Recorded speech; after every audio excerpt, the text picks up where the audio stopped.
if you're on a computer or on a laptop, it should be right in your toolbar, right on the bottom. And so go ahead and click on that chat box. Tell us where you're calling from. The other thing we would love to hear about today and see from you today is if you could, Dion has already done it. Thank you, Dion. Drop in your LinkedIn URL. That way we can do as much networking as possible today. So go ahead and drop in your LinkedIn URL and we will connect with each other that way as well.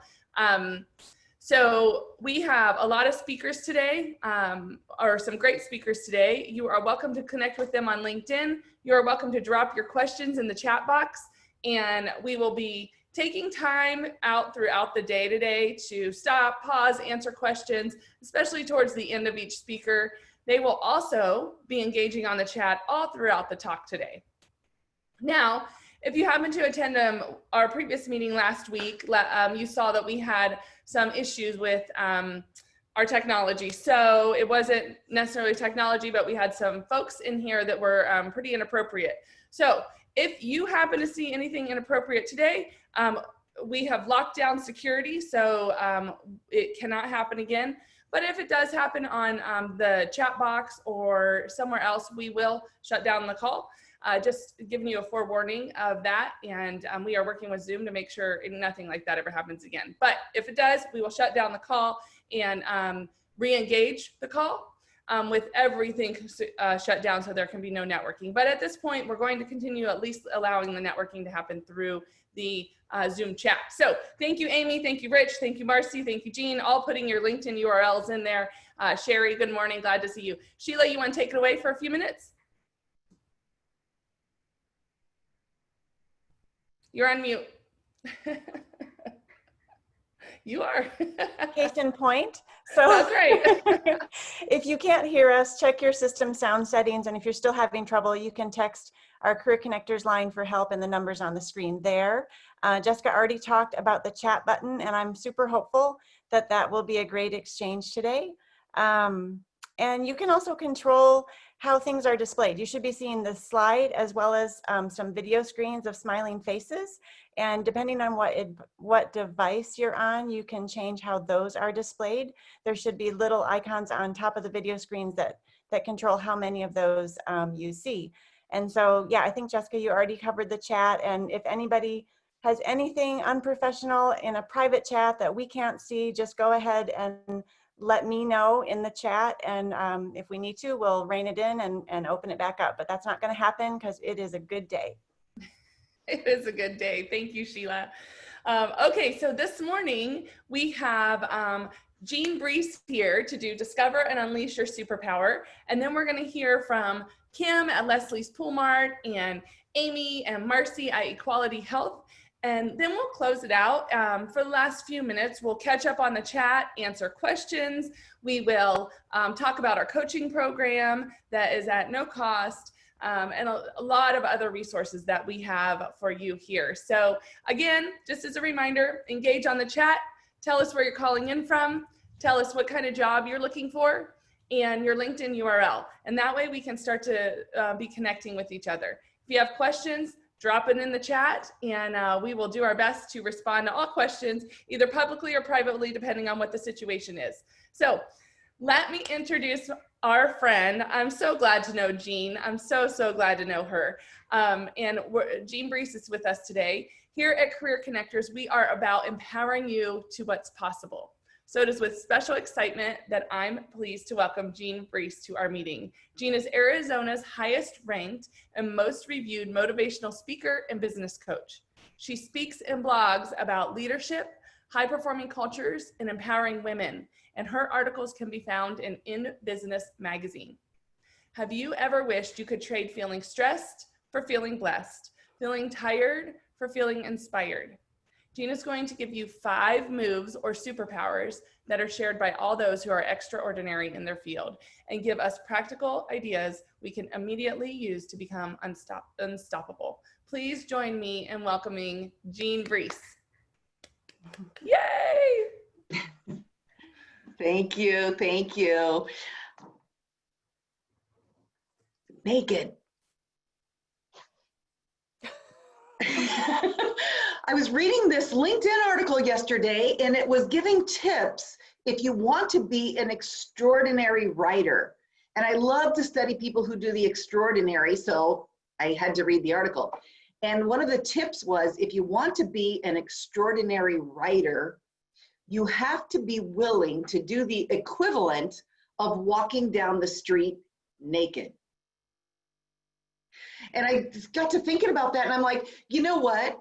We all, if we want to be extraordinary, have to take that advice, because what that advice means is that we have to be a little out of our comfort zone, a little bit uncomfortable.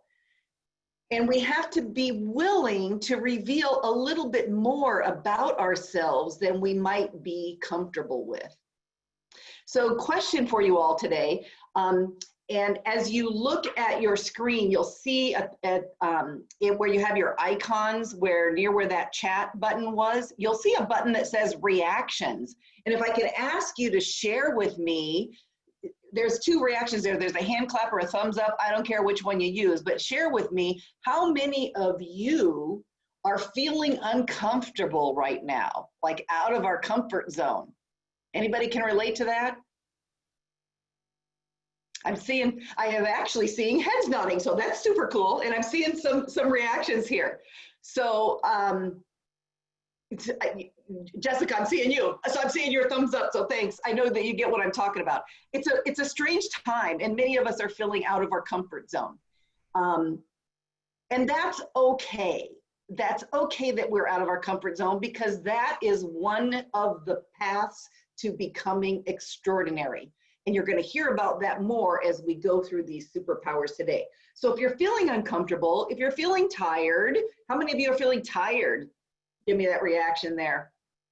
If you're feeling tired, if you're feeling uncomfortable, how many of you feel like you're putting in a lot of work and you're doing all the things you're supposed to be doing, and you just don't even know if it's making a difference? You don't even know if you're getting anywhere. How many of you feel like that? Anybody can relate to that? All of those things mean that you are on the path to becoming extraordinary, because that means that in this period of transition that we're in right now, you're exactly where you are meant to be.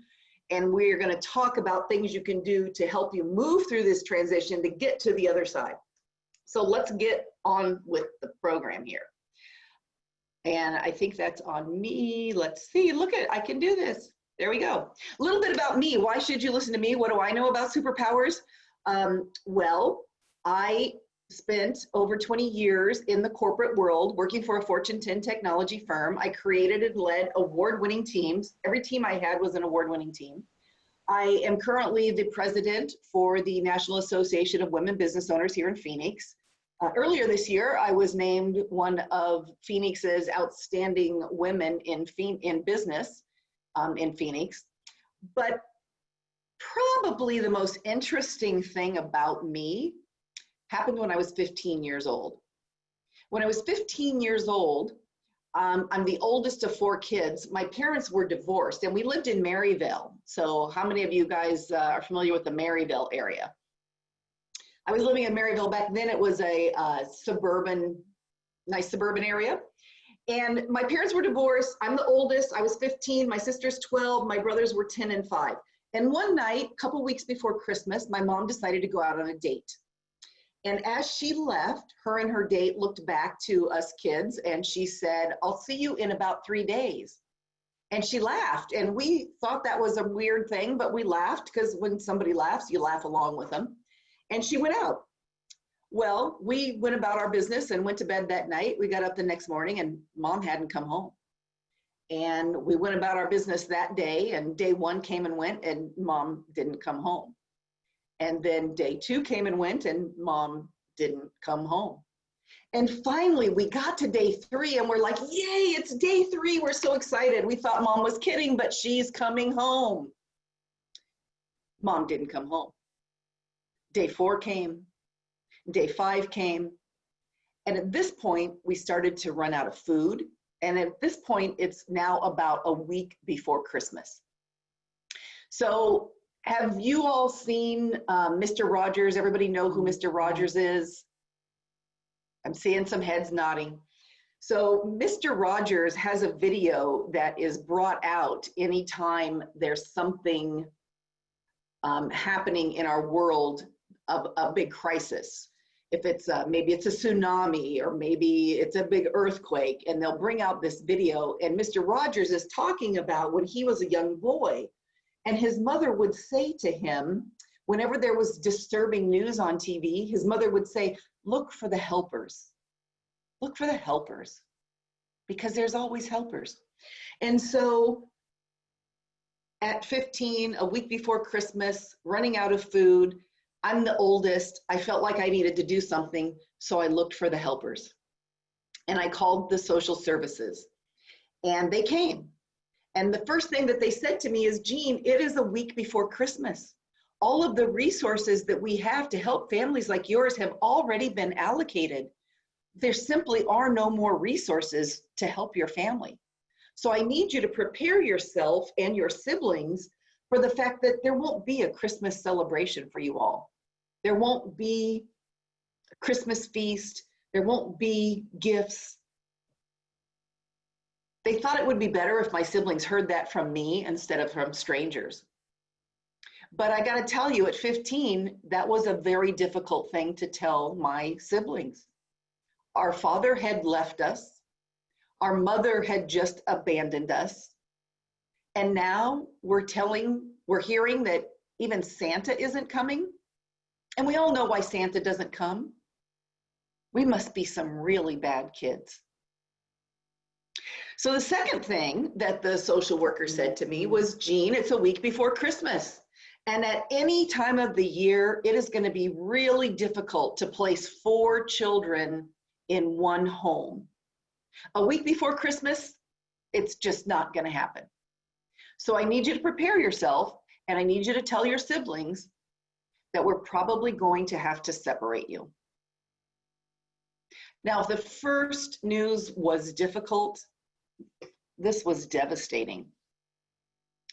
Everything that we knew to be true in our world had just been shattered. Everything was blown up. Nothing that we knew to be true was the same anymore. It felt like the only thing we had left was each other, and now they wanted to take that away from us too. So I became like the Grinch. I was 15. At 15, you're kind of obnoxious anyway. You can be. And I thought I was smarter than everybody else. I was pretty sure that adults were the cause of all of my problems. So I had no use for adults. And I just closed myself off and became like the Grinch. So a couple days go by. We are now the day before Christmas, or maybe 2 days before Christmas, I don't remember which. And somehow arrangements had been made to keep us all together. And until after Christmas, I believed it was because I threw such a big fit. But regardless, they had us in a mobile home, and it was a mobile home off of Grand Avenue. And I'm looking out and I see these cars pull up, and I see the social worker, and she gets out of one car, and then there's other cars, and these adults are getting out of the cars. Well, I don't have any use for adults anymore. So I head back into the trailer, and I go all the way to the back as far as I can get away from everybody, and I assume my position. Well, the people came out. The social worker came back into the room, and she said to me, Jean, please come out. There's people here, and they want to meet you. Nope, I held my position. I'm not meeting anybody. Well, it didn't stop these strangers from coming. They were people from a local church. They had heard about our family, I'm guessing from the social worker, and they wanted to help. And they came. Even though I would not come out and see them, they never ever got to see my face, but they came anyway. And they brought food, and they brought gifts, and they brought unconditional love, which was something that we didn't even know existed. And they brought the greatest gift of all. They brought the gift that none of us can live without. They brought us hope. They brought us hope. I still wouldn't see them. I was not a gracious receiver, because you see, when you are in the middle of the struggle, everything that you have, all of your energy, all of your resources are just trying to keep breathing. So we might not be able to be gracious receivers when we're in the middle of the struggle. But what I will tell you is that when I look back on my life and I look back on everything that I've accomplished, creating award-winning teams, becoming the leader of the NABO organization to help bless other women business owners, to becoming somebody who's always been a helper, I can look back to that moment. That was a life-defining moment in my life. And it was in that moment that I made the decision that I was going to live a good life and I was going to become one of the helpers. And that was because of their kindness. So why do I share all of this with you? Because a couple of reasons. Number one, we always have a choice of how we approach every situation. And I want to encourage you to approach it with kindness, especially in these times of COVID. Your kindness matters. Many times when you are kind, the people on the other end cannot be gracious receivers. They may not even recognize that you are being kind in that moment. But that doesn't change the fact that your kindness just might change a life. So when you have a choice, be kind. Number two, I look at what we're going through right now, and I want to tell you this, that I feel in many ways that this COVID-19 pandemic has brought to our world today very much the same thing I was going through back then. I felt like my whole world was shattered. Nothing that I knew to be true felt true anymore. And everything was different. I had to walk forward with everything being different. And I found that there's two ways we can look at when you're going through this feeling of your whole world has been shattered. There's generally two ways we can look at things. One is we can grieve what we've lost, and that's okay. But at some point we have to start to focus not on what we've lost, but shift our focus to the good things that are coming out of where we are, and shift our focus to the good things ahead. If you stay focused on what you've lost, you can't move forward. So I would encourage all of you, be kind, focus on the good things that are coming out, and I'm going to share some goodness with you here in a minute. And then thirdly, there's really only two secrets to being extraordinary, I found. There's really only two secrets to living the life that you love all the time. They are very simple, but do not mistake simple for easy. When I share these 5 superpowers with you, they're going to be simple. If they were easy, everybody would be doing it all the time. So don't mistake simple for easy. But here's the secret. Here's the secret to living the life you love all the time. Make up your mind that you're going to do it and put in the work. Really simple. Make up your mind and put in the work. So, okay, I know that sounds cliche. So let's talk about superpowers, and let's talk about how you can engage those superpowers. The reason that I call them superpowers is because any one of these 5 superpowers I'm going to share with you have the ability to be life-changing if you activate them in your life. And I'm going to tell you how to do that. So let's talk about the superpowers. I'm going to move along here. I'm going to skip this in the interest of time because I want to just get right to the good stuff. Superpower number 1, the power of habits. Anybody who's done anything extraordinary, whether it's in art, whether it's in business, whether it's an athlete, anybody who's done anything extraordinary, the difference that they have between us and them is their habits. We all have them. They're rhythms, routines, things that we do every day. And the thing that gives them so much power in our lives is we do them without thinking. If my habit is I get up and go for a jog every morning, then I don't have to think about fitness because it's already happening. I do it like breathing. And we all have these rhythms and routines that we go through every day. Maybe it's I get up in the morning and the first thing I do is go walk my dog. I get a cup of coffee. Maybe it's I come home at the end of the day and I catch a couple of hours of football on TV, or maybe right now we're all binge watching Netflix, and that's a habit that we've gotten into. But whatever it is, those rhythms and those routines, those habits, you stitch those together, and that's the very fabric of your life. So if you don't like the way that your life is right now, examine your habits. They have extraordinary power over us. Like my little gal here in this picture, they can have extraordinary power for the good, or they can have consequences that we don't necessarily like. This slide here is Michael Phelps. He is the most Olympic gold decorated athlete in history. And if you ask him how he achieved his athletic success, he will tell you his habits. He credits his athletic success with the power of his habits. And so I thought that was really interesting. I looked into what are the habits that he uses, and I expected to see things like I swim 6 hours a day, and then I go to the gym and do strength training. And maybe he does that, but that is not the habits that he credits his Olympic success to. He credits his athletic success to two things that I found really interesting. One habit, he's banished the words, I can't.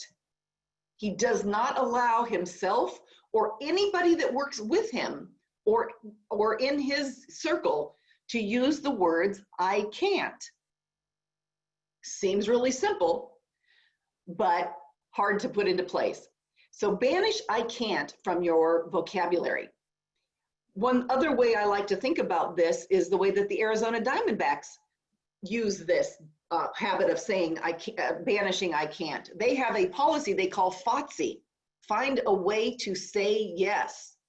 So if they first hear something that their immediate reaction might be, no, we can't do that. No, we don't do that. They stop and they think about it. Is there a way that we could say yes?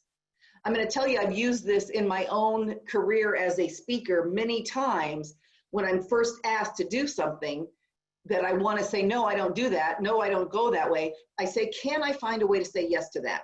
Find a way to say yes that does not compromise your business or your values, but is there a way that you could still find a way to say yes? That's another way to banish I can't.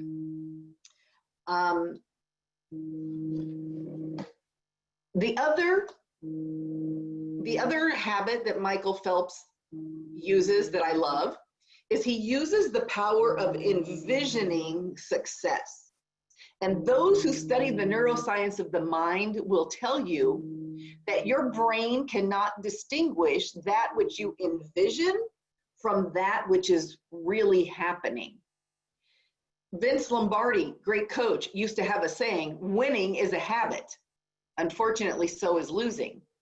And the reason I share that is because your brain, those who study it, will tell you that it automatically fires these tracks. So when we think these negative thoughts, it will automatically fire them. It becomes a habit the way we think about what we can do and accomplish. So if you want to do something extraordinary, or if you want to have different results, we've got to train our brain for different expectations. And you can literally train your brain to be a winning brain. And how you do that is you use that power of envisioning success. What Michael Phelps does that's different than most of us is he doesn't just visualize himself winning. He visualizes the obstacles that he's likely to encounter. He might envision himself being in the lead and somebody else is about to take over. And then he envisions himself reacting to that and overcoming that obstacle to become the champion. And clearly, that's worked for him. So something to think about how you can use that power of envisioning in your own life. So what are some of the other habits we have? These habits on this slide, we're going to go through them pretty quickly here, but these habits are habits that are taken from the people who say that they are living the life they love all the time. These people who rate themselves the happiest in the world and say they're happy all the time, living the life they love, these are their habits. So I'm going to ask you to examine your own self and ask yourself some of these questions. How do you start your day? How do you start your job search? For many of us, that answer is getting into email. We get our cup of coffee and then we sit down and we get into email. And the problem that I'm going to suggest to you is that email is very reactive. So we feel like we're busy because we're responding and we're reacting. But the problem is if you start your day in a reactive mode, you are likely to be reactive all day long. And there's a difference between being busy and being productive. So being reactive makes us feel busy. And the thing is, email feels like it's urgent, and we always want to do what's urgent. So we can get tricked into responding and being busy and doing urgent things instead of being productive or working on the important things. So I would encourage you to ask yourself, what if you started your day with a proactive habit? Right now in these times, what I'm hearing from people all over is that it's hard to be focused. It's hard to stay focused. So what I'm doing, and I'm feeling that myself, what I do is I'm being a little easier on myself than I normally would, but I am starting my day every morning. The first thing I do is, well, the first thing I do is meditate on who I'm going to see today and ask God to give me the right words for them. After I've done that, the second thing that I do is, what are three things? What are three things that I want to get done today? What are the most important three things? And for me, I always have a 90-day goal, and I write down those three things have to support that 90-day goal. If they don't get written down. And then those are the three things that I'm going to commit to getting done today. And that helps me to stay focused. Just the fact that I've written them down and taken the time to think about it, that is a proactive way to start your day. Just an idea. How are you starting your day? Fitness plan. People who rate themselves the happiest have a habit for their fitness plan. And what I want to tell you about that is we all know that we need to be healthy. And we tend to think of our fitness plan as something that's physical because we have a physical body. But we are not just a physical body. We are physical and we are spirit. So I would say, do you have a fitness plan that encourages nourishing your spirit?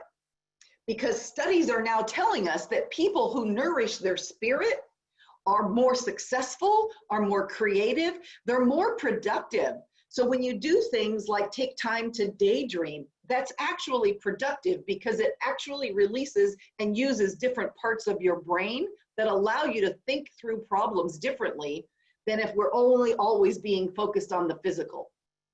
So do you have a habit that nourishes both your physical body and your spiritual? And that maybe it's meditation, maybe it's reading scripture, maybe it's reading something else, maybe it's taking a walk in nature. Whatever it is, do you have a habit that nourishes both your physical and your spiritual fitness? Sleep habits. Ask yourself, do you have healthy sleep habits? We all know the importance of that. I cannot give you any tips on that. I have not mastered this one. So I'm sharing that with you because it's one of the ones that people are happy rate themselves. Self-talk. We talked a little bit about banishing I can't. How do you talk to yourself though, besides I can't? What are the things that we say to ourselves? I would encourage you to talk to yourself like you're talking to your friend. You would never let your friend say bad things about yourself, about themselves. So don't let you say bad things about yourself. Don't say, why do I do that? Oh, I'm so silly. Oh, I'm so dumb. Oh, I always mess up. You would never let your friend say those things. Don't treat yourself like you're your own best friend. Time wasters, distractions. What are the biggest time wasters we have today? Maybe this little guy. Maybe the things that come up on this little guy, all those alerts, all those notifications. Maybe it's social media. I was talking to a group of managers for a large insurance company in town. And I asked them, what's your biggest distraction? And they said, Facebook memes, which I loved. One of them said Facebook memes because I think he was being honest. I think that is a big distraction today. It's a fun one.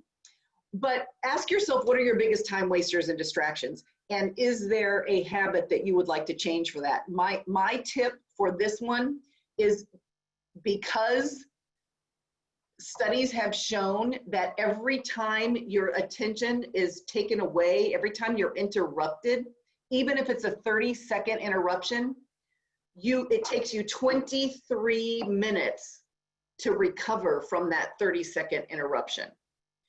So the latest studies are saying that we are, as Americans, losing an average of 6 hours a day of productivity due to interruptions. And we're losing about 30 hours a week due to interruptions. What would you do with an extra 30 hours a week? Well, the biggest interruption, if it's these notifications, it's because we feel like when we have a notification, we got to go check it. It feels urgent. Rarely is it important. So I would encourage you to turn the notifications off and just have set times of the day when you check your social media. Set times of the day when you check your emails.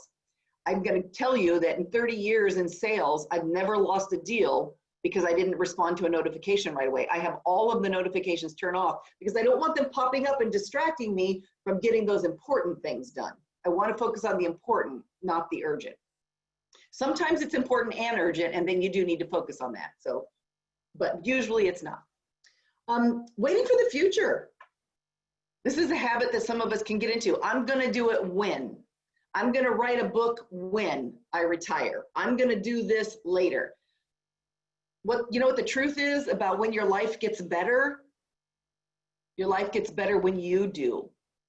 So quit waiting for the future. Let's do it now. If writing a book makes sense for you, why are we waiting? If launching a business makes sense for you, why are we waiting? Let's get better now. Your life gets better when you do. Growth mindset. This is huge because everything is growing or dying. A plant is growing or dying. A relationship is growing or dying. A business is growing or dying. If you do not have a habit for consistently evolving and growing, the best that you can hope for is that you're going to get outgrown. So do you have a habit for continuous growth? I have time blocked on my calendar every Friday. I'm reading a book, I'm listening to a podcast, maybe I'm watching another speaker, but I'm growing every Friday. And then how do you help others? And how do you spend your money? Again, I put these on here because the people who rate themselves the happiest have habits in all of these areas. So I want to share this with you. Think about your own habits. So how are you going to engage this in your life? I'm going to ask you to take a quick moment here. Our minds have a negativity bias. If we have 98,000 thoughts a day, 90,000 of those thoughts are going to be negative. Our mind automatically goes to the negative. And why is that? It's a survival thing. We want to see what's better, what's faster, what can we do to survive? What do we need to do to be better? So if we want to be positive, we have to be intentional. So I want to start by asking you, what is your best habit? And maybe if you'll take a minute and share that in the chat section with me, what's your best habit? What's a habit that you do that all of us would benefit from hearing about this good habit? We'll just take a minute and see what you got.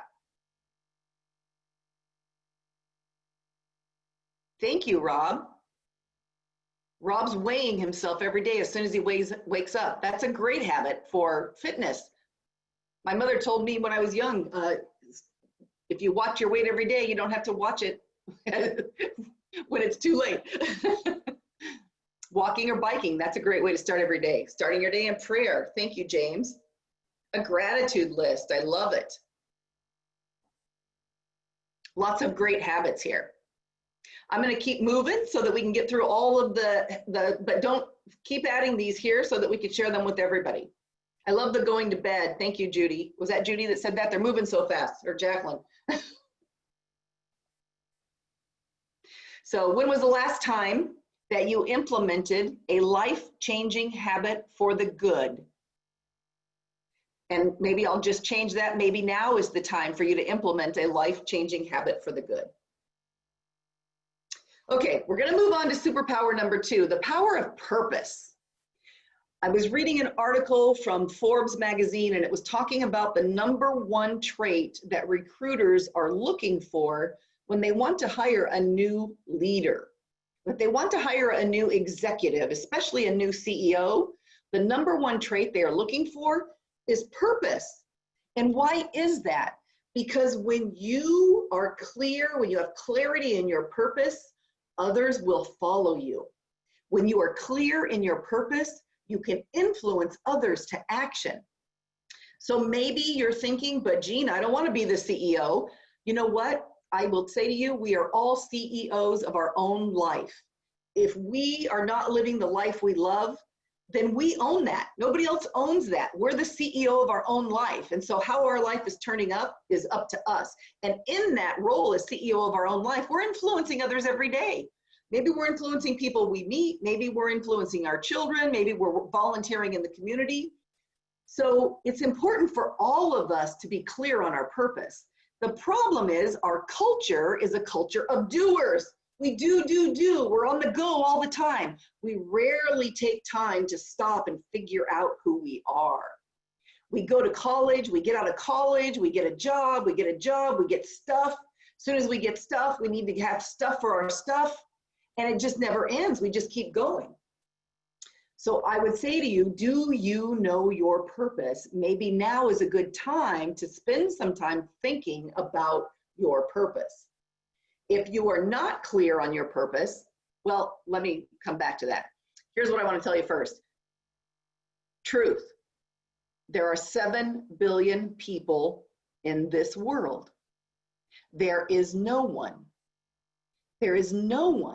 that has the same gifts that you do.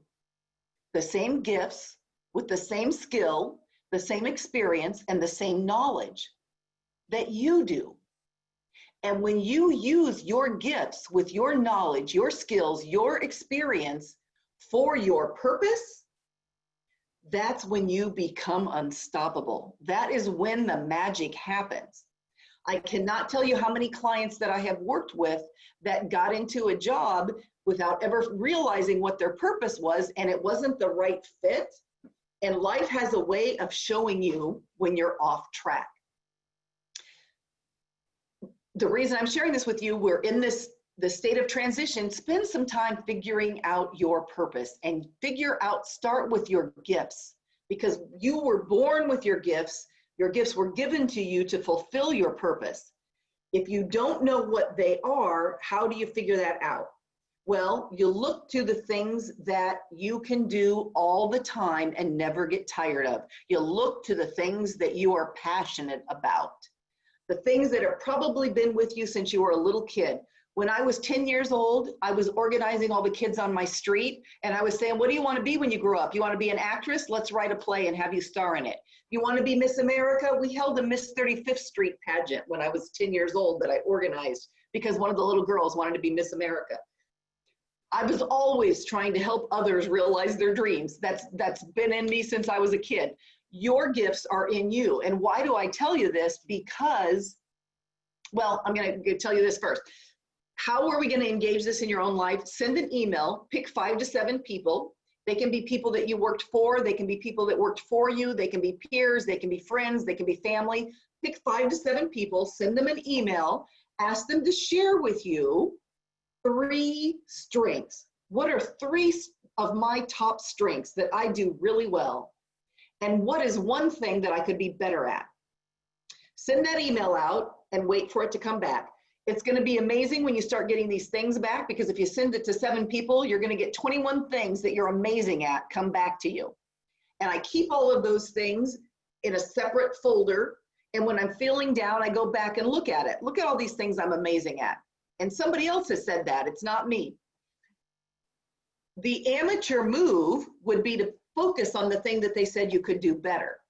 And I don't want you to do that. I want you to be aware of the thing that you could do better, because if you're not aware of it, you could be vulnerable.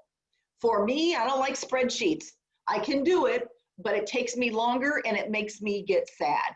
So I always have somebody else that's an expert on that if it's a big project for me that's going to take a lot of my time. I know when to go get help so that I'm not getting stuck and drugged down in that rut. Because just like we have strengths that we can do all day long, we have things that will drag us down. So when you get these emails back and you're going to see all of these things that you do amazing, we are a culture that loves the extraordinary. We love the spectacular. If you pick one of the things that you're not so good at and you put in a plan to be better at it, now you're going to be mediocre, or maybe you'll even be okay. Who cares? Nobody cares. So don't focus on what you could be better at. Pick one of the things you are already strong at and put a plan in place to become amazing. Become the best you can be at something you're already strong at, because chances are you love that and you could do that all day long. Because again, we're a society that loves the spectacular. Now, when I did this, I was leading a sales team. I had about 150 salespeople that reported to me. I had a whole bunch of sales managers. I had turned this team around. They were not performing. Now we're number one. We had all of these accolades. And so I sent this email out, and what kept coming back was Jean cares, Jean cares, Jean cares. That was my top strength. And I was mad because society had told me that in business, it's all about results. And so I wanted people to give me things that were like, Jean has great leadership skills, and Jean can read an EBITDA, a profit and loss statement, and Jean turns the EBITDA around. I wanted things I could put on a resume, and I'm like, I can't put on my resume, Jean cares. So I thought that was lame.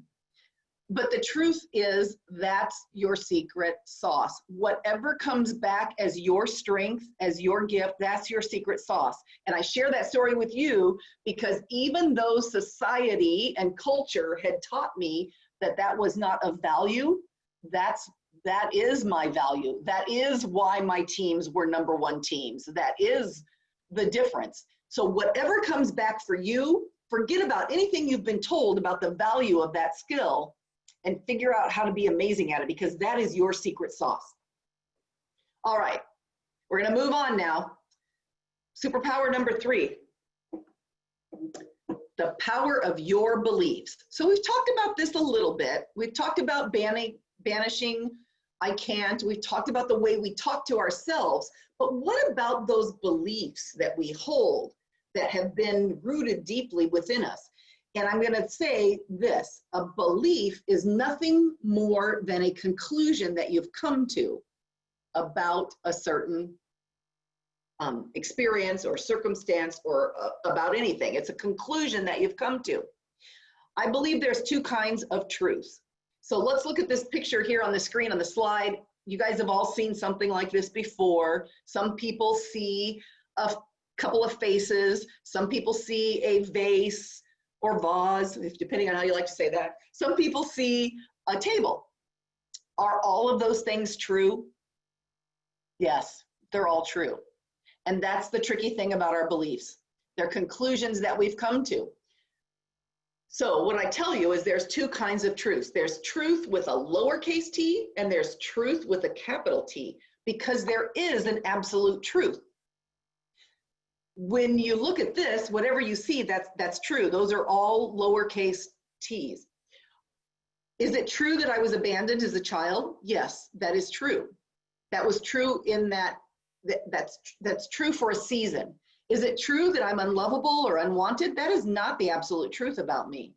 That would be the capital T truth. Is it true maybe that when you're in college, you're struggling financially, paycheck to paycheck? Is that the absolute truth about you? No, that's not the absolute truth. That's truth in a season. Sometimes it's true in a season. Sometimes it is true based on a certain set of circumstances. Sometimes it's just not even true at all. I had a client who came to me. He was very successful. He had risen to the top of the business in which he was in. He was an executive leader, and he had a heart attack. And he came to me for help going through this transition. And after working with him, come to find out, he really was very gifted as an artist. But as a little boy, anytime he did anything artistic, he was told to put the crayons down, put the paints down. You can't make money being an artist. Boys are supposed to achieve. Boys are supposed to be athletic. And so he spent his whole life chasing this ideal of trying to be athletic and trying to achieve in business, which he did, and it caused him to have a heart attack. When he had his heart attack, he was forced to pause, and he picked up the paint, and his art teacher fired him. She said, "You're better than I am." He was written up last year in the Sonoran Foothills magazine as one of the best artists in the Valley. He had that gift since he was a kid, but he had come to believe, because he had been told over and over again that he could never make money as an artist, that he had to put that down. Sometimes the beliefs that we hold are beliefs that have been told to us by the very people who love us the most. We can retrain our brains. We don't have to be stuck in those limiting beliefs, but sometimes those beliefs keep us from moving forward. And what does that look like? And we've already talked about this. What does that look like? It looks like these things. It looks like I can't. We've already said we're going to manage that. It looks like, what if I fail? If you find yourself saying that, ask yourself, what's that limiting belief there? It looks like that's not the way we do it. Or what I call the 4 words of doom. You're doomed if you have these 4 words. I already know that. If you already know it, you're doomed to stay where you're at. I shouldn't get my hopes up. It won't make a difference. And my favorite one, I'm not fill in the blank. I'm not thin enough. I'm not smart enough. I'm not educated enough. I'm not fast enough. We all have those things that come to our mind. And at this point, you probably already know what it is for you. For me, it was I'm not educated enough. With my background, I was really lucky to graduate high school. Now I find myself working at one of the top Fortune companies, in the Fortune 100 companies, and everybody who works with me has a college degree, and I felt I wasn't educated enough. I probably should have left my career and started myself as a speaker long before I did, but I kept telling myself, I'm not educated enough. You know, in 4 years I've been speaking, nobody's ever asked me what my education is until I share this part of the story. So whatever that is, you have to acknowledge that that's playing in your head. And then how do you overcome that? How you overcome that is using that power of envisioning. For everything that comes to your mind automatically, I'm not educated enough is my example, you have to figure out what that absolute truth is. So you can figure out that absolute truth by asking somebody else, by asking those that you trust, asking a trusted mentor or advisor. You can go to scripture and find out what that absolute truth is. The absolute truth for me, I found one day in prayer. I was saying to myself, I'm not educated enough. What is the truth? And the truth that came to me, I have everything I need. And I'm going to tell you that's true for you too. You have everything you need to fulfill your purpose and to live a life you love. It was already given to you. You have everything you need. So every time I would get scared and nervous and I would hear my mind say, I'm not educated enough, I would kick in, I have everything I need. And so what I did with that is I started my day every day. I put that, I have everything I need. I put my absolute truths up on my mirror, put them somewhere where you can see them every day. These aren't affirmations, these are absolute truths. And I would speak them, I would read them, I would speak them, and then I would envision them. And the way you do that is you close your eyes and you see yourself in the struggle. And you see it like you're watching a movie. And then you invite that absolute truth into the picture. And when you invite that absolute truth in, you see how that changes the picture. So try that for yourself. That is a way that you can retrain your brain to not automatically kick in those limiting beliefs, but change that message to the one that gives you the result that you want. Superpower number 4, the power of people. I like to say some people are blessings and some people are lessons. So you might have known a few people of each one of those. But here's some interesting things. There was a study done, and in this particular study, the National Bureau of Economic Research they tested a whole lot of things. They hooked people up to the wires that test all of the ways we get stressed, your blood pressure and your heart rate, all of these different things. And they found when you're going through something stressful, when you have a challenge in front of you, they put a challenge in front of people with this big hill to climb. And then they measured the stress levels. Just having a friend by your side makes the challenge seem less. So the hill in front of people seemed lower for those people that had a friend by their side, seemed more easy to accomplish having their friend by their side. And it lowered all of the stress levels, simply having a friend by your side.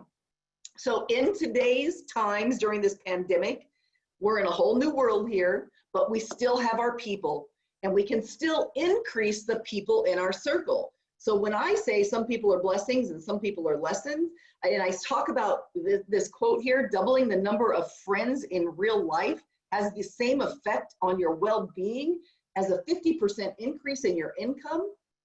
Just doubling the number of people, I would say double the number of the right people. Because if you hang out with chickens, you're going to cluck, and if you hang out with eagles, you're going to soar.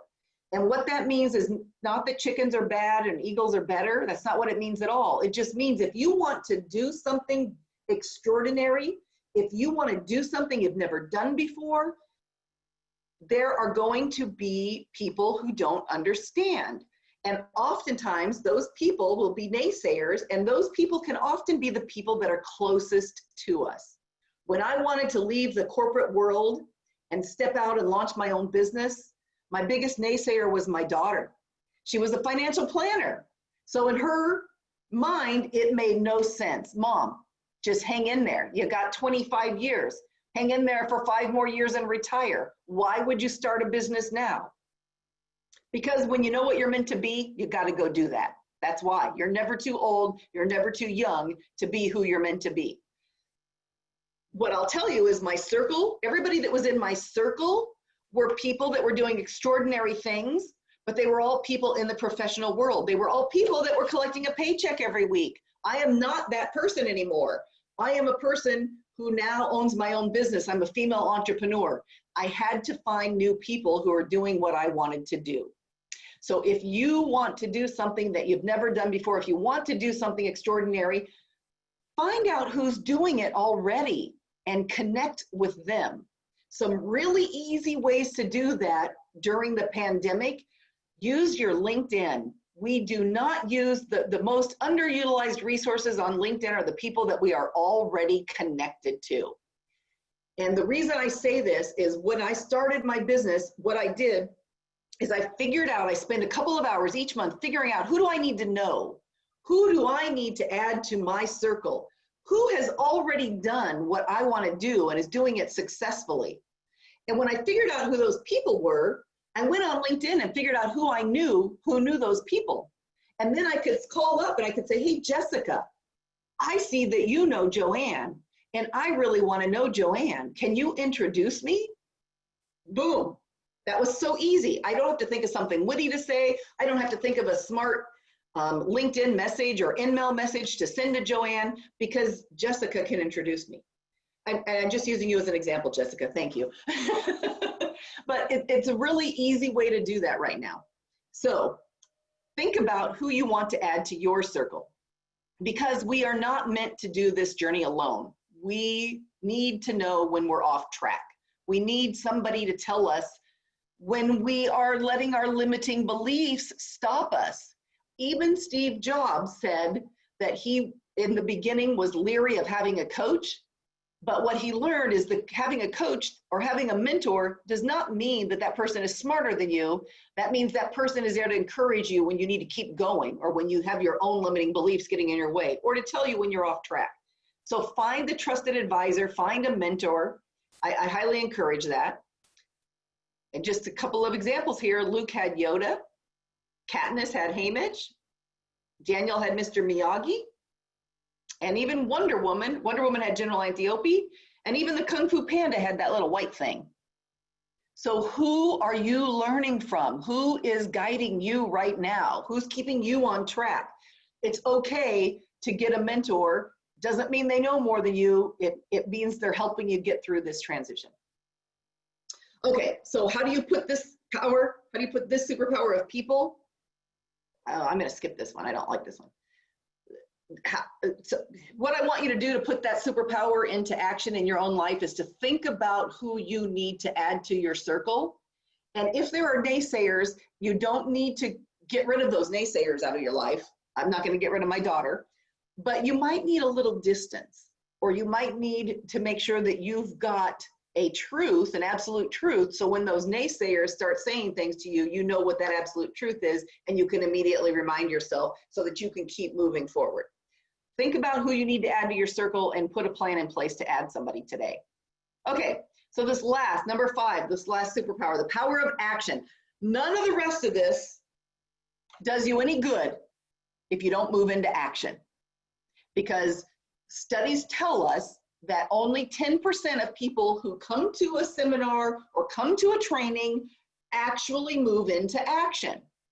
All of these things can be life-changing for you, but they can't be life-changing if you don't put them into action. So why do we not move into action? Number one reason is fear. We fear. That's the number one reason we don't move into action. What do we fear?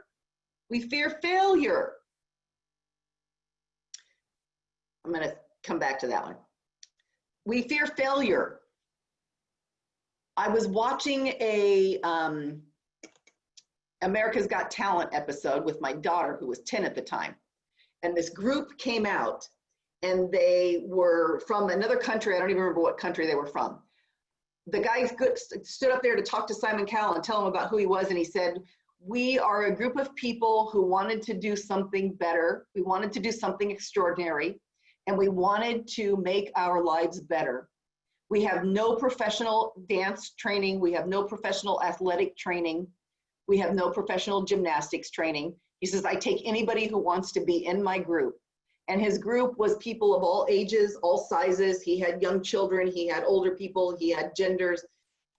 And they went on to perform. Their group is called Zucchero, if you want to look it up and watch what they did. We watched for a couple of minutes and we were like jaws dropped. It was amazing that what they did was, we'd never seen some of the acrobatics that they performed. These children were doing these high flips in the air. There was so much going on, and it was a spectacular event. They got a standing ovation. They got a golden buzzer. They had done something extraordinary. No formal training, just a group of people who came together and wanted to make their lives better. And I'm watching this, and my 10-year-old looks at me and she goes, wow, I wonder how many fails that took. And that's the secret.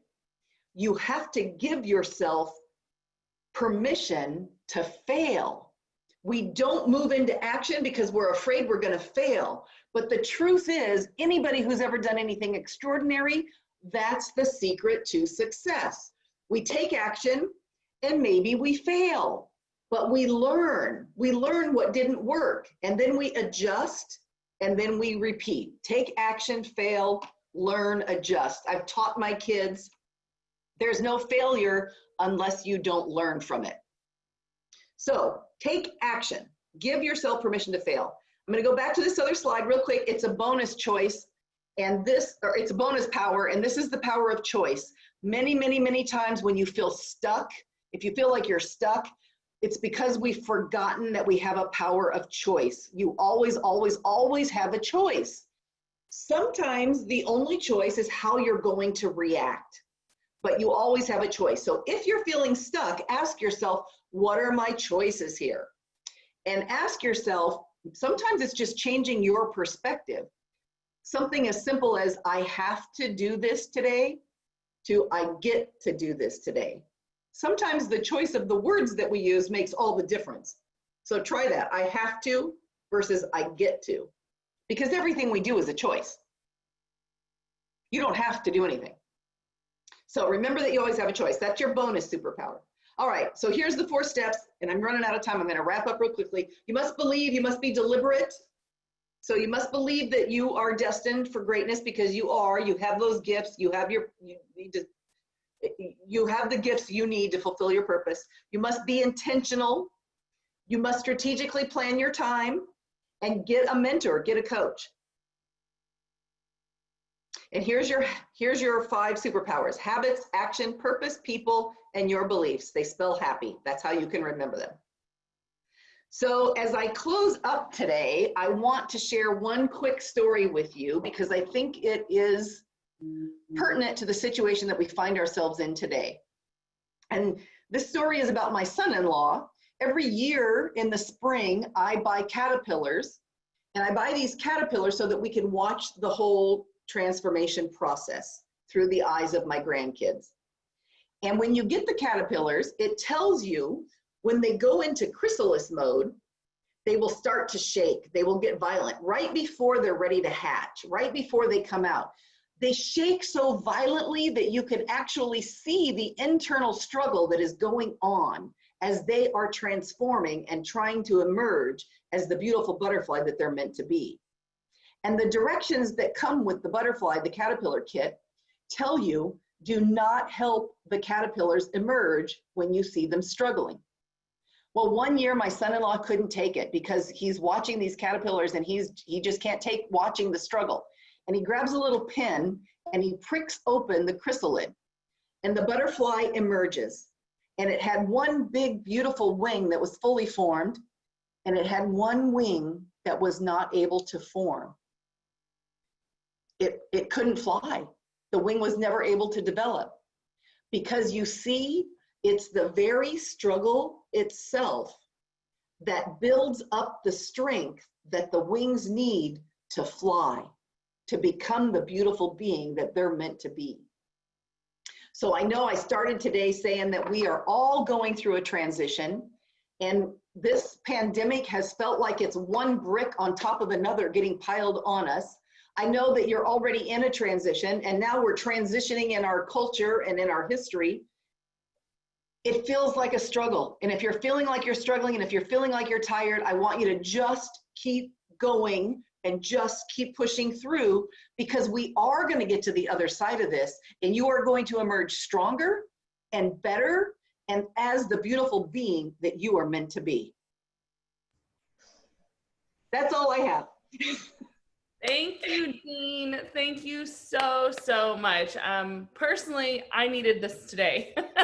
So I'm glad there were 60 other people or 80 other people on the line that are listening as well. But thank you so much for being here. If anyone has any questions for Jean, just drop them in the chat. And she is going to stick around for a little while to engage in the chat and answer some questions. So again, we really, really appreciate you. Did you have, let's see, on our do you have one last slide that has any of your contact information on it? The slide stack. Yeah, so it's my name, and I put my LinkedIn in the chat, and then you can find me on jeanbreeze.com. Oh, there we go. Julia Charan just dropped it in the chat as well. Thank you. So if you want to get in contact with Jean, there is her URL to her website, her email, and also please connect with her on LinkedIn. All right.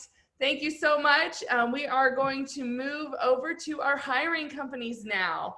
And Kim Contreras is here from Leslie's Pool Mart, and she is the corporate recruitment manager for Leslie's Pool Supplies. She's been with Leslie's for a little over 4 years and is an NAU graduate with a bachelor's degree in business administration and hotel management. Kim used to want to be a chef, but found her way to recruitment and has never looked back. Thank you, Kim, for being here today. Thank you, appreciate it. All right. How to get now, so I'm going to go ahead and advance your slides for you. Perfect. All right, fantastic. All right, so welcome everyone. Thank you, Career Connections, for having me here today. I appreciate it. So first off, just kind of want to talk about who is Leslie's. I'm sure many of you have heard the name. I mean, we're definitely big here in the Southwest, of course. We're definitely booming with pools here due to the hot weather. So with Leslie's, we were established really in Phil Leslie's backyard, 1963. So we've definitely been around for a while. definitely consider ourselves the subject matter experts in the pool industry. We do have over 900 locations, and we're in about 38 states. And we also are in about 5 divisions, including commercial, service, retail. We have our own warehouses and distribution centers, all supported by our corporate office. Okay, and then if we could move forward to the next slide, or do I have control, Sheila? I'm not Sorry, sure. no, you're not on the list right now to give it to, so if you don't mind, I'll just control. Perfect. Okay, so let's see. So the next slide on why work for Leslie's. First, I definitely want to promote and of course talk about our internal promotion rate. We have an 85% internal promotion rate, which is great. And I have also experienced this myself with a short time with Leslie's. I've started as a coordinator in HR, moved over to recruitment, and now I'm the recruitment manager for the corporate office. Lots of opportunity for growth, definitely growing every year. Our core tenets, and I have it up here in just one second. We have about 7 core tenets, those being passion for sales growth, superior customer service, operational excellence, a great place to work, value-centric, and continuous improvement. I'd say I'm definitely passionate about 2 of those, which would be the superior customer service and continuous improvement. So definitely a great company to work for. Of course, good company perks. We like to have fun. We do food truck Fridays every other Friday. We even have like company group discounts. We do holiday activities. We definitely love to celebrate successes. We have team member of the month within our corporate office. We love ramping up for season. We have something that's called Rave Week, where we pretty much have a celebration all week. We'll have some kind of activity every day of the week. Gosh, if I could recall, my favorite probably having, I believe it was PetSmart. It was a local company. They had puppies. They brought puppies to the office, and we actually had some be adopted, which was kind of neat. But everyone could kind of stop by during a break, and just, get some love from some puppies. So it was a good time. Definitely lots of, team building to help, have that collaboration and that team environment. Let's see. And lastly, also definitely want to let everyone know we're definitely we're trying to definitely have more initiatives with, for example, veteran initiatives, just having that diversity, especially now more than ever. We are accredited or not accredited, but we are recognized nationally as an Arizona veteran supportive employer. So with that, I'll go ahead and lead into a couple of the positions that we do have open currently. So let's see. Perfect. So a few of those are going to be our logistics position, my screen's acting up here. Perfect. So we have our logistics coordinator role for that, and I'll just really give a few requirements or key items that we're looking for. For logistics coordinator, we're looking for someone that can do invoice processing, definitely on a higher volume. It's very light analysis, and we really just need someone that has good communication. For AP representative, I feel like it's kind of similarly related to logistics, still has some of the core similarities in needing to have someone to do invoicing, really someone that has the full AP cycle experience with GL coding and processing all those new vendors. Let's see.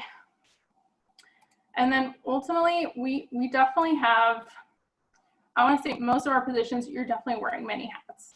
So with that AP representative role, you might be helping with maybe some kind of overflow with accounts receivable or assisting them with anything they might be needing. So there's definitely lots of opportunity for growth in that way, or in that form as well. So next we have the Windows System Administrator. We actually have a couple different administrators there. For Windows System, we're looking for someone that definitely has VMware experience, understands how to manage the Microsoft email exchange, someone that can do storage, and someone that has experience with backups. Specifically tape libraries, but it's not necessarily a requirement there. But there's definitely, really out of all these three administrators, there's no silos. So you're also still wearing many hats. If someone needs help in one of the other areas, we definitely expect everyone to kind of be a self-starter and be able to help each other out. So following that, we have a couple engineer positions, and then really leading into really everything IT here. For the engineers, we're looking for someone that has at least 2 years experience in Salesforce development. If you have a certificate, that's definitely a plus. If you have any experience with programming languages, just integration tools, especially Del Boomi, that definitely helps a lot. We're definitely doing lots of migrations right now with different warehouses. So someone that can kind of pick up some things on the go. Let's see. And then next we have our manager of IT development. For that one, that position, you're really overseeing the technical integration projects, really ongoing maintenance as well. This is definitely new for us. We're transitioning to a cloud-based software, so we can kind of migrate everything and control everything through there. So for the manager of IT development, we definitely are looking for someone that has experience with just being in the omni-channel environment, and just being able to lead a team across, different range of course, the IT structure. Let's see. And then for business analyst, project manager, we're looking for someone that has 3 to 5 years experience of project management experience. Sorry about that. And just in the corporate setting, someone that has experience with Microsoft Office Suite. This person will be responsible for the project budgets, timeline, just the scope control of everything and key deliverables. Someone that can just navigate timelines on multiple projects to meet multiple deadlines. And then next, we have the project management office manager, which for this one, this individual would be in charge of a large platform of omni-channel projects, and that can span, just omni-channel projects that span the entirety of our business. Someone that can stay up to date on the newest project management skills, and to stay sharp on just in this current fast-paced growing environment in the IT world. And then vendor management and compliance coordinator. This position is responsible for identifying and executing sourcing strategies specific to the vendor management program for the most cost-effective pricing that we can find. On top of that, we want someone that can, ensure suppliers and deliverables are, being met, and just drive supplier performance and improvements there. And then for our how to apply slide here, you guys can, if you want to possibly copy that link or jot it down, www.lesliespool.com/jobs.htm. I think Julia put it in the chat too. Perfect. Yep. Thank you, Kim. I have it in the chat as well, and you can link directly out there. Awesome, some great opportunities with Leslie's, and so connect with Kim on either through the website or on LinkedIn, and thanks for being here today. We really appreciate it. There are some questions and comments for you in the chat, so if you get a few minutes, if you could respond to those, that'd be awesome. Perfect. Thanks, Jess. You are welcome. Okay, next we have Equality Health here. Amy Bennett is with us. She is the Director of People and Culture with more than 20 years experience. She's originally from Southern California, began as a recruiter for Kelly Services, and then found her passion was working with people, and she is a perfect fit in the HR community. We also with her today is Marcy Rollo. She is the People and Culture Generalist. And she says, what do you do with a degree in molecular biology? Of course, you work in HR. So her background is in science, and after years in genetic labs, she decided people was her passion. So please help me welcome Marcy and Amy to our call today. And Marcy, you should have the mouse. Great. Well, thank you very much. Thank you to everyone over at Career Connectors for having us. I will say that years ago during a phase of unemployment, I joined several Career Connectors meetings and loved the motivational messages, loved the networking, and really benefited from it. So really nice to be here today as a presenter. So Equality Health, I've been with this company for a little over 2 years now. It's a young company, just about 4 years old. And Marcy, if you'll go to the next slide. And one back. Great. Okay, and so we are an organization that is driven by our mission, and it's in our name. Our founder, Hugh Lytle, created this organization because he believes that he wants to equalize healthcare. He believes that every human being has the right to quality and affordable healthcare. And so that mission drives really everything that we do in all parts of our business. And I'll talk a little bit about those different areas so you can see our mission to ensure people receive quality healthcare that improves lives. And our vision, go back one more time. Sorry.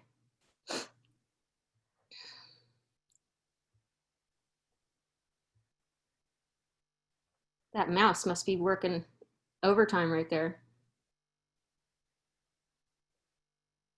Okay, well, that was my presentation. We'll get it back here in a second. Sorry. We'll get it back.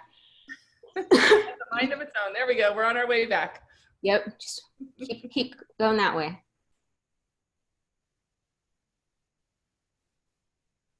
One more. One more. There we go. All right, just let me finish on this one. Again, our mission to ensure everyone receives quality healthcare, and our vision is a world where everyone has equal access to quality healthcare and achieves those benefits. Okay, next slide. So we are a technology-enabled whole health, or I like to call it also an integrated healthcare delivery system. And you'll see on this graph right here, we've got kind of what makes up our business, enabling practices to deliver healthcare that increases healthcare outcomes. And I like to carve up the business in kind of three parts. We have a technology division, and they have developed a software platform that integrates healthcare data between payers, patients, and providers in real time. And I am simplifying that to a great degree because it's a very powerful software. So that's kind of one side of our business. Then we have also our Equality Health Network, which is a network of about 3,000 physicians in the state of Arizona, and will soon be, I believe, the largest provider or physician network in the state of Arizona. And these are folks who want to remain independently employed, meaning they want to retain ownership of their own practices, but also be part of being in a network that is utilizing our technology, being able to take advantage of our care management team. And this is really all about increasing healthcare outcomes. And our focus is on underserved and minority populations, specifically the Hispanic population here in Phoenix, because these groups are the folks that have the most barriers to care and the least access to care. So by being part of our network, these physicians can utilize our technology, utilize our care management teams, and really increase those healthcare outcomes, lower utilization from insurance payers, and frankly, be reimbursed at a higher rate because again, we're keeping people healthy. So that's the second piece of our business. And then we also have healthcare delivery. So we have 2 freestanding clinics here in Phoenix, and these are considered complex care centers because there are 3 service lines in each center. We have primary care or physical medicine, behavioral health, and also pain management.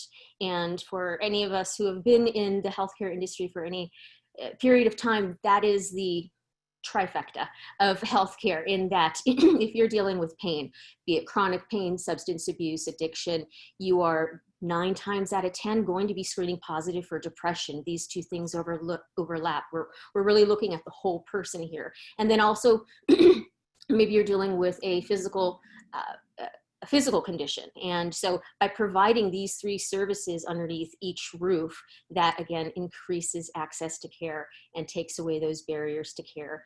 We also have a retail clinic because we have a relationship with the Bashes family. Bashes is a very community-based organization who's been in Arizona for many, many years. And we out in West Phoenix off of 91st Avenue and Thomas, we have built a full modular primary care clinic inside a Food City grocery store.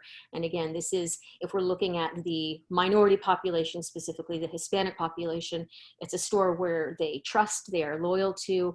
This is it's licensed as a family practice, so it's more than an urgent care. And it's really a great way to be part of the community. And now I'll say that we're not the only organization that's doing this, but what makes us different, and Marcy, if you could move to the next slide. Well, this is some of our core, I'll take a quick step back, core values and beliefs, and I've kind of been speaking around this in many ways. We believe in social justice, that we share a common humanity. We believe in health equity, that everyone, regardless of race, ethnicities, income levels, social status, we again should have the right to quality and affordable healthcare. Cultural integration, this is where I was coming to in terms of, we're not the only organization that has done this before, but I think what differentiates us in the market is that we're doing it through the lens of culture, in that we are looking at, and we're focusing on the Hispanic population only because that is the largest minority population here in Phoenix. So in terms of looking at them through the lens of culture, what are those social norms? What are those traditions? How do they interpret healthcare? How do they receive it? And it goes down to every employee in the organization is trained on cultural competency when it comes to this population. Why do they make decisions? And if you're a Hispanic or Latino individual, why do they make decisions with every member of their family involved? Well, that's because that's part of their culture, that's part of their social norm. So in looking at that, we can really, again, increase those healthcare outcomes with them. And we believe connected communities. Community-based healthcare is really who we are. It takes a village. It's not one person. So part of our care management team includes social workers, chaplains, right? We got to look at the spirit and the mind and the body and the heart. Community health workers, nurses. It's really all part of a community and a village in order to take care of ourselves. Okay, next slide. And again, making an impact through community partnerships. We have dozens of sponsorships from, and I believe that background might be from the Phoenix Rising soccer team. I think we're a key sponsor for them. We have our own network called Link AZ, and this is a network of community-based organizations that can refer to each other, again, using technology, so that we can really find if someone has a need, if we're looking at those things that affect healthcare but don't aren't really healthcare related, meaning transportation or financial insecurities or food insecurities. We can connect them to community-based organizations so that they can get the resources and the help that they need. And at the end of the day, stay healthy. And then we do quite a bit of health education. If you follow us on LinkedIn or take a look at our website, you can see we're quite able in the public eye, and we're out there educating and helping folks understand how to be and stay healthy. So with that, I'm going to let Marcy take over and talk a little bit about the open positions that we have. And we are still thriving, you know, as I had already said, on the healthcare delivery side. These are folks that are on the front end of providing healthcare right now. So we've got we're all very passionate about what we're doing, and we're still hiring. So that is definitely a blessing. So Marcy, it's all you.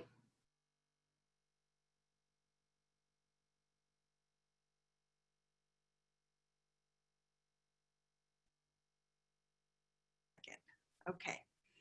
Hi, everybody. Thank you, Amy.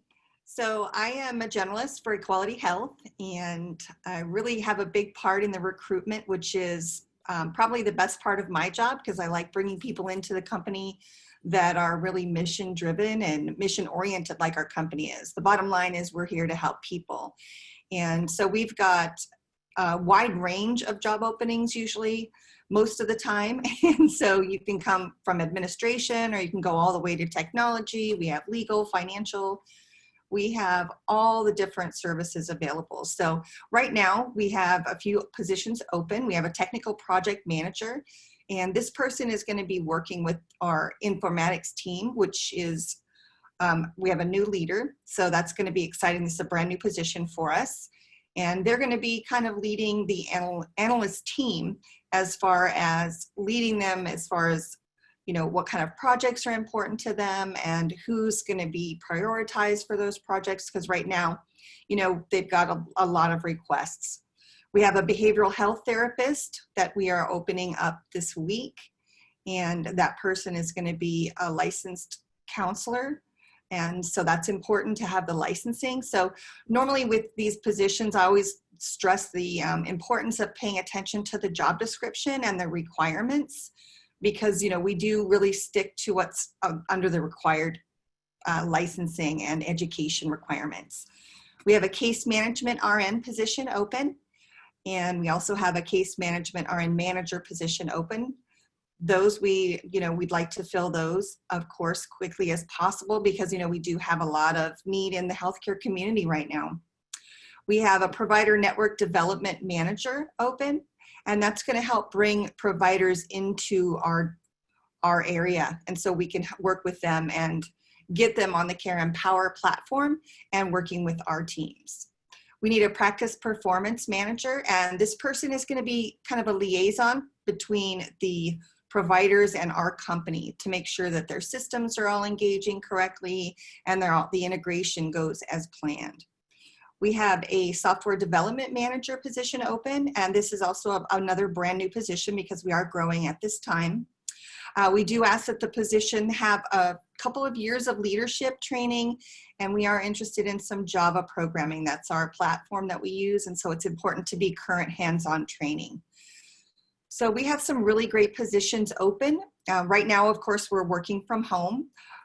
When the COVID decreases and we are allowed to go back to the office, these positions will be in office positions. And you can see our benefits and apply all on our career website. But we do have some really great benefits. Again, they're listed on the career website all out. We've got medical, pharmacy, dental, and vision.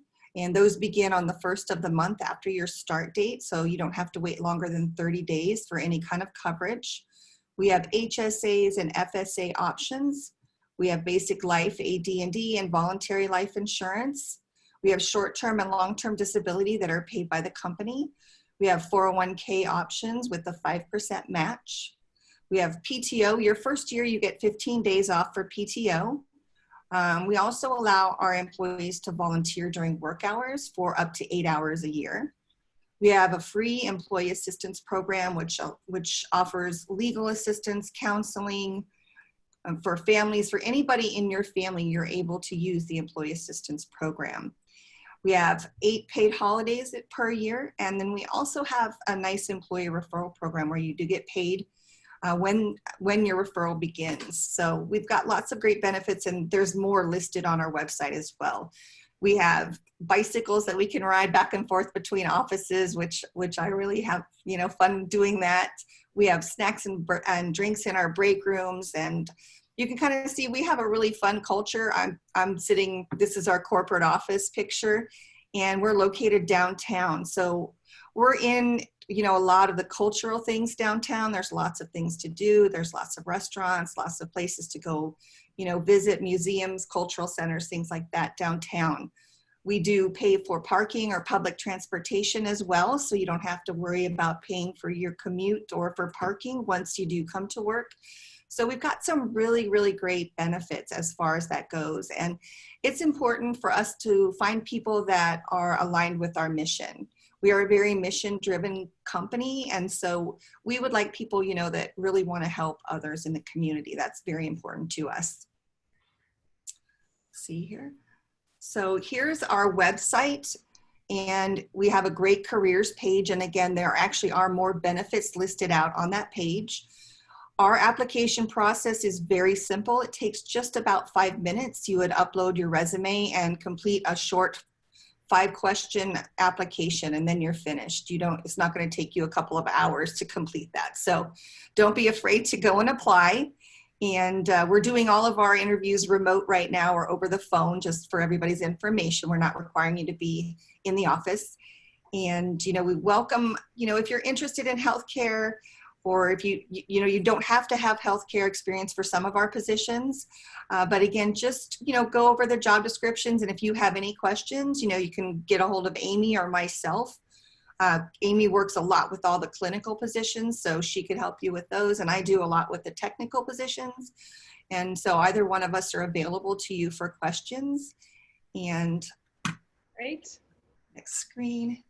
So So thank you do you want again. to talk about the testing that Equality's been doing? Sure. So Equality Health, through Amy's clinical team, we have been doing COVID testing for the last 2 weekends. And currently, I think we've tested over 2,200 people, and spent 8 hours one day and 13 hours the first day. So testing these people that are underserved in their communities. We're getting ready to do a couple more events, and they're going to be listed on our website, also LinkedIn, and also Facebook as well. So we're pretty active with social media. If you're interested in some of the great things we're doing, you can always check in with our social media, or you can get a hold of Amy or myself. We're happy to, answer any questions you guys might have. But it's definitely a fun place to work. And right now, especially, it gives you definitely a feeling of gratitude to be able to be working for a company that is making a huge difference in the community right now. Awesome. Thank you so much, Marcy. Thank you, Amy, for being here today. Amy, Thank thanks you. for coming back. I didn't know that you had attended previously, so that is wonderful. We really appreciate it. All right, I want to go through a couple things. Amy and Marcy are still here, so if you have questions for them, keep chatting up in the chat box, and they'll respond as we close it out today. So let's go through a couple things. Sheila is getting ready to launch a poll. It's an evaluation. I think it's 4 questions. And when it pops up on your screen, if you could just answer quickly, and it'll go away after it's answered. So that helps give us feedback. The webinar registration was easy. Answer that real quick, and it will go away after you answer it. Okay. If you have additional comments, shoot us a note at contact@careerconnectors.org. We're always looking for topics you'd like us to address. We're looking for companies you'd like us to reach out to. And so any of that information, you can either email us or you can drop that in the chat as well. Thank you so much to our partners that make this great event happen. Many of them are listed here on this page, and they're available. Many of them are hiring. We have the Resume Writers Council of Arizona is included in our volunteer group. And so they are also part of our corporate partners. we are working with bestcompaniesaz.com we've developed a website, and on that website there are 65 employers in Arizona that are currently hiring, and we have links out to all their jobs, and these are companies we've talked to directly, and we know that they have great jobs and they're hiring now. So if you go out to that site, you can see that those jobs. Outside of the 65, we've also worked with Arizona at Work to list another 130 or 40 companies that are hiring as well. So there's over 200 companies that are hiring on that site. So go ahead and do that. All right, this page is some of the resources we have available for you. So if you haven't taken the DISC assessment yet, please do that. It does not cost you anything, and it will give you a report of your communication style, some of your great traits at work, and some of your great behavior traits. And so I encourage you to take a look at that. We are also doing a recap blog today. So all the content that was talked through today by Jean and our hiring companies, we are putting that on our blog, and that will usually takes about 2 days to go up. But outside of that, this whole event is being recorded.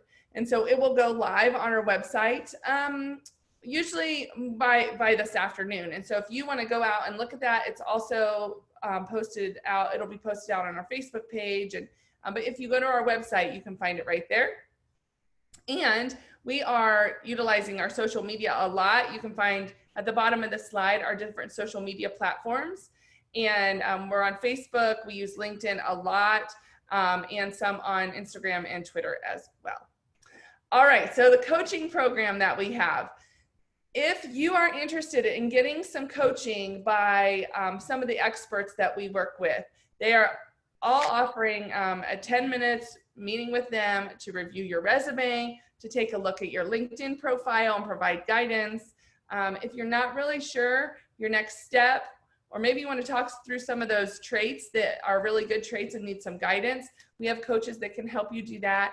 We have somebody that can talk to you about finances and budgeting or rolling your 401k or some of those kind of questions that come up.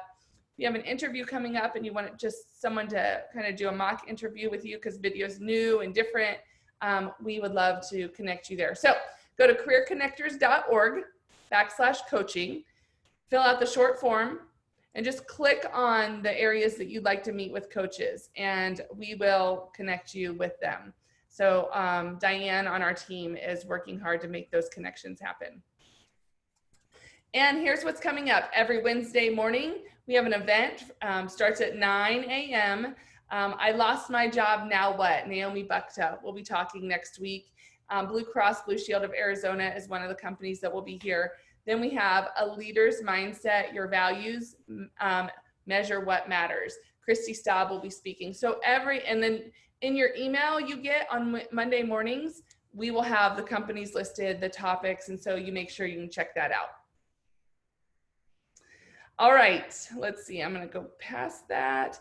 Now on our homepage, if you go to careerconnectors.org, you can find out, or you can see the different content and the different information we have. A couple times a week, I'm doing a 3 to 5 minute video on unemployment or companies that are hiring or key to job tips. And so that's what the career chat is. Then we have a community update page that are about 30 minute segments and interviews with various different people in our community, resources that are out there, types of careers that are available, industries hiring. And so take a look in the community update. And then on the CC webinars side, we have, these events, these hour-and-a-half or so events. And they're all posted out there from our previous speakers over the last couple months since we've been fully virtual. Thank you to our awesome volunteers.